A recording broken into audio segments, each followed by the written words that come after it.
Pembacaan Alkitab tanggal 2 Oktober tahun 2023, hari ke-275.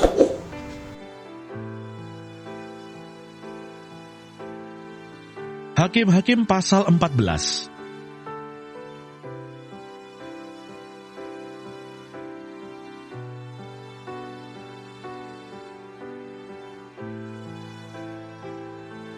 Perkawinan Simson dan teka-tekinya.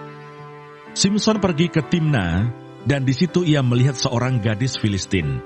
Ia pulang dan memberitahukan kepada ayahnya dan ibunya, "Di Timna, aku melihat seorang gadis Filistin. Tolong ambillah dia menjadi istriku."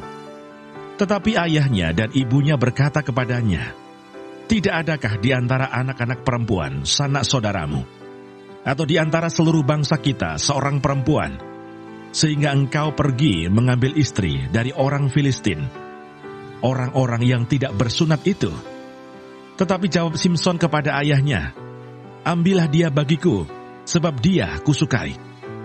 Tetapi ayahnya dan ibunya tidak tahu bahwa hal itu daripada Tuhan asalnya, sebab memang Simson harus mencari gara-gara terhadap orang Filistin, karena pada masa itu orang Filistin menguasai orang Israel. Lalu pergilah Simson beserta ayahnya dan ibunya ke Timna. Ketika mereka sampai ke kebun-kebun anggur di Timna, maka seekor singa muda mendatangi Simson dengan mengaum. Pada waktu itu, berkuasalah roh Tuhan atas dia, sehingga singa itu dicabiknya seperti orang mencabik anak kambing, tanpa apa-apa di tangannya. Tetapi tidak diceritakannya kepada ayahnya atau ibunya apa yang dilakukannya itu. Maka pergilah ia ke sana, lalu bercakap-cakap dengan perempuan itu, sebab Simson suka kepadanya. Setelah beberapa waktu, kembalilah ia ke sana untuk kawin dengan perempuan itu. Dan ketika ia menyimpang dari jalan untuk melihat bangkai singa itu, tampaklah ada kawanan lebah pada kerangka singa itu dan juga madu. Dikeruknya madu itu ke dalam tangannya, dan sambil memakannya ia berjalan terus. Kemudian pergilah ia kepada ayahnya dan ibunya, dan memberikannya juga kepada mereka, lalu mereka memakannya. Tetapi tidak diceritakannya kepada mereka bahwa madu itu dikeruknya dari kerangka singa. Setelah ayahnya pergi kepada perempuan itu, Simson mengadakan perjamuan di sana, sebab demikianlah biasanya dilakukan orang-orang muda. Ketika mereka melihat dia, dipilihlah 30 orang kawan untuk menemani dia. Kata Simson kepada mereka, "Aku mau mengatakan suatu teka-teki kepada kamu. Jika kamu dapat memberi jawabnya yang tepat kepadaku dalam 7 hari, selama perjamuan ini berlangsung dan menebaknya, maka aku akan memberikan kepadamu 30 pakaian lenan dan 30 pakaian kebesaran. Tetapi jika kamu tidak dapat memberi jawabnya kepadaku, maka kamulah yang harus memberikan 30 pakaian dalam dan 30 pakaian kebesaran kepadaku." Kata mereka kepadanya, "Katakanlah teka-tekimu itu, supaya kami dengar." Lalu katanya kepada mereka, "Dari yang makan keluar makanan, dari yang kuat keluar manisan." Ada 3 hari lamanya mereka tidak dapat memberi jawab teka-teki itu. Pada hari ke-7 berkatalah mereka kepada istri Simson, "Bujuklah suamimu, supaya diberitahukannya kepada kami jawab teka-teki itu. Kalau tidak, kami akan membakar engkau beserta seisi rumah ayahmu.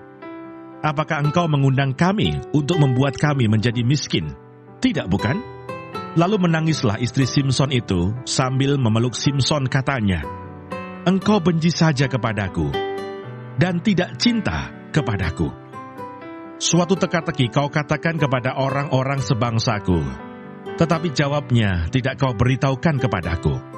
Sautnya kepadanya, "Sedangkan kepada ayahku dan ibuku tidak kuberitahukan, masakan kepada engkau akan kuberitahukan?" Tetapi istrinya itu menangis di sampingnya selama ke-7 hari mereka mengadakan perjamuan itu. Pada hari yang ke-7, diberitahukannya kepadanya, karena ia merengek-rengek kepadanya. Kemudian perempuan itu memberitahukan jawab teka-teki itu kepada orang-orang sebangsanya. Lalu pada hari yang ke-7 itu, sebelum matahari terbenam, berkatalah orang-orang kota itu kepadanya, Apakah yang lebih manis daripada madu? Apakah yang lebih kuat daripada singa? Sahutnya kepada mereka, kalau kamu tidak membajak dengan lembu betinaku, pasti kamu tidak menebak teka-tekiku. Maka berkuasalah roh Tuhan atas dia. Lalu pergilah ia ke Askelon, dan dibunuhnya 30 orang di sana. Diambilnya pakaian mereka, dan diberikannya pakaian-pakaian kebesaran itu kepada orang-orang yang dapat memberi jawab teka-teki itu. Tetapi amarahnya masih juga bernyala-nyala. Lalu pulanglah ia ke rumah ayahnya. Maka diberikanlah istri Simson itu kepada kawannya, bekas pengiringnya.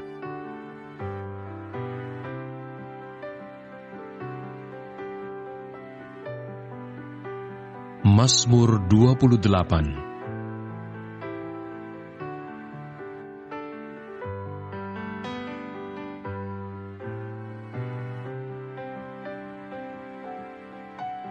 Tuhan perisaiku.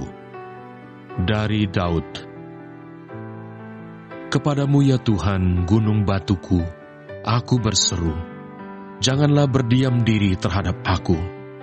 Sebab, jika engkau tetap membisu terhadap aku menjadi seperti orang yang turun ke dalam liang kubur. Dengarkanlah suara permohonanku apabila aku berteriak kepadamu minta tolong, dan mengangkat tanganku ke arah tempat-Mu yang maha kudus. Janganlah menyeret aku bersama-sama dengan orang fasik, ataupun dengan orang yang melakukan kejahatan, yang ramah dengan teman-temannya tetapi yang hatinya penuh kejahatan. Ganjarilah mereka menurut perbuatan mereka, dan menurut kelakuan mereka yang jahat. Ganjarilah mereka setimpal dengan perbuatan tangan mereka. Balaslah kepada mereka apa yang mereka lakukan. Karena mereka tidak mengindahkan pekerjaan Tuhan dan perbuatan tangannya, Ia akan menjatuhkan mereka dan tidak membangunkan mereka lagi. Terpujilah Tuhan karena Ia telah mendengar suara permohonanku. Tuhan adalah kekuatanku dan perisaiku.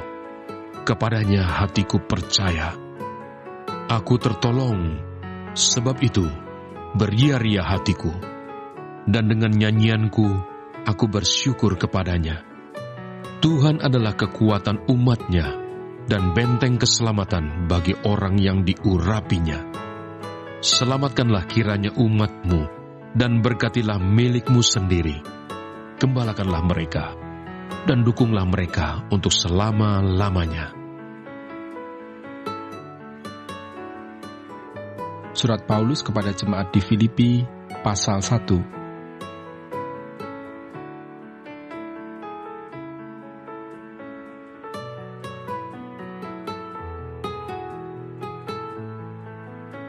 Ucapan syukur dan doa.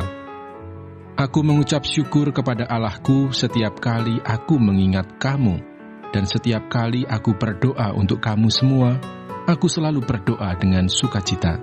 Aku mengucap syukur kepada Allahku karena persekutuanmu dalam berita Injil mulai dari hari pertama sampai sekarang ini. Akan hal ini aku yakin sepenuhnya, yaitu Ia yang memulai pekerjaan yang baik di antara kamu akan meneruskannya sampai pada akhirnya pada hari Kristus Yesus. Memang sudahlah sepatutnya aku berpikir demikian akan kamu semua, sebab kamu ada di dalam hatiku, oleh karena kamu semua turut mendapat bagian dalam kasih karunia yang diberikan kepadaku, baik pada waktu aku dipenjarakan, maupun pada waktu aku membela dan meneguhkan berita Injil. Sebab Allah adalah saksiku, betapa aku dengan kasih mesra Kristus Yesus merindukan kamu sekalian.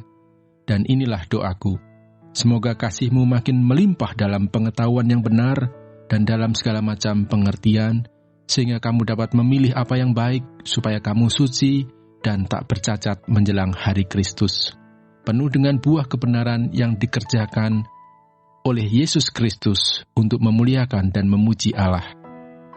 Kesaksian Paulus dalam penjara.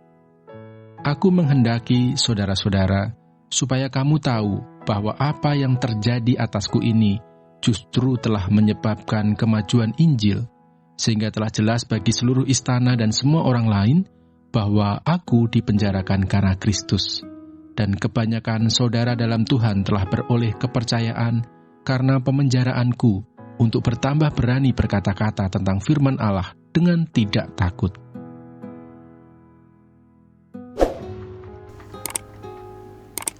Terima kasih. Tuhan Yesus memberkati. Amin.